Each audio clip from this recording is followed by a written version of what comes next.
Notre gamme de NeonFlex se compose de deux catégories, les NeonFlex à courbure gauche-droite et les NeonFlex à courbure haut-bas.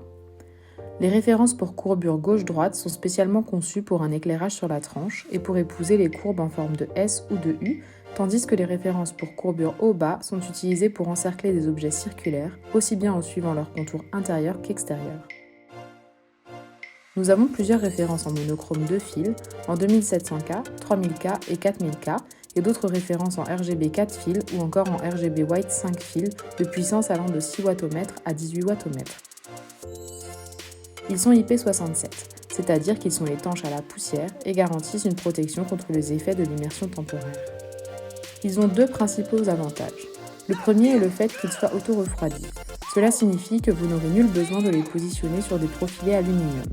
Cela représente une véritable économie, mais permet également une installation plus aisée. Le second avantage est leur rendu lumineux. Leur conception permet de donner l'impression d'une ligne continue sur laquelle aucun point de lumière n'est visible. Ils sont donc parfaits pour les clients désireux d'avoir un rendu homogène. Ces NeonFlex sont livrés en rouleau de 10 mètres. Il va de soi que l'intégralité de ces NeonFlex est sécable, mais ceci a des entraxes variables. Vous pourrez distinguer les zones de coupe directement au dos des produits en transparence. Dans l'éventualité où vous souhaiteriez faire des coupes, les accessoires nécessaires sont fournis. Des capuchons percés passe-câble et des capuchons non percés. Attention en revanche, il vous appartiendra de rétablir l'étanchéité du produit en isolant grâce à du silicone et éventuellement en y ajoutant une gaine thermorétractable transparente. Parmi les accessoires fournis, vous trouverez aussi sur la plupart des références des supports alu pour fixer le NeonFlex. Nous allons désormais aborder le choix de l'alimentation. En réalité, il ne s'agit ni plus ni moins que de rubans LED.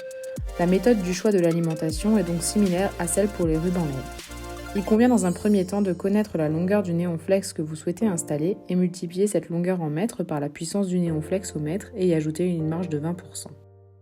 Prenons l'exemple d'une installation d'un NeonFlex de 18 watts sur une longueur de 10 mètres.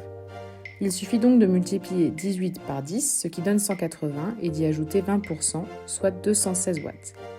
Il vous faudra alors choisir une alimentation d'au moins 216 watts. Attention de bien adapter la section des câbles présents entre le driver ou éventuellement le driver contrôleur et le NeonFlex. Plus la distance séparant ces éléments est élevée, plus la section de câble devra également l'être. Vous trouverez un tableau explicatif sur notre site internet dans l'onglet Documents.